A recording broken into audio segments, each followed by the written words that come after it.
বাবার জন্য একটা পার্সেল অর্ডার দিয়েছিলাম। ভাইকে বলেছিলাম, "তুই অর্ডার দিয়ে দিস।" কারণ আমি বাড়িতে থাকবো না, নিতে পারবো না। তো ও অর্ডার দিয়েছে। তো রাত্রেবেলা ও খুলছে, কেননা সারাদিন টাইম হয়নি আর আমি ঘুমিয়েও পড়েছিলাম।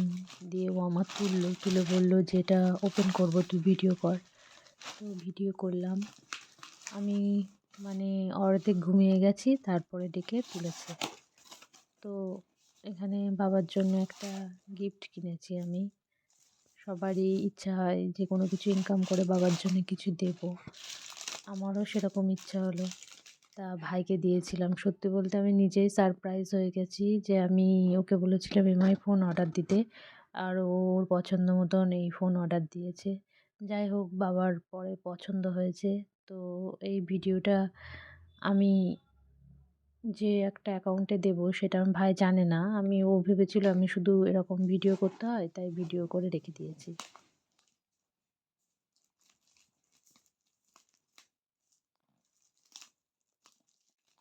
এটা কি ভালো হবে? দারুণ ফোন হবে টুকু। এমআই ঠিক এর আছে। থেকে 1000 গুণ ভালো।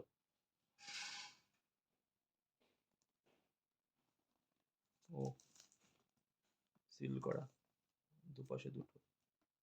সত্যি বলতে ফোনটা খুবই ভালো হয়েছে। ফোনের সাউন্ড কোয়ালিটি তো খুবই ভালো।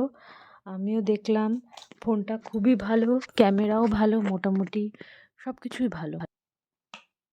এত পাতলা ফোন, কালারটা এত সুন্দর, নিজের জন্যই পছন্দ হয়ে যাচ্ছে।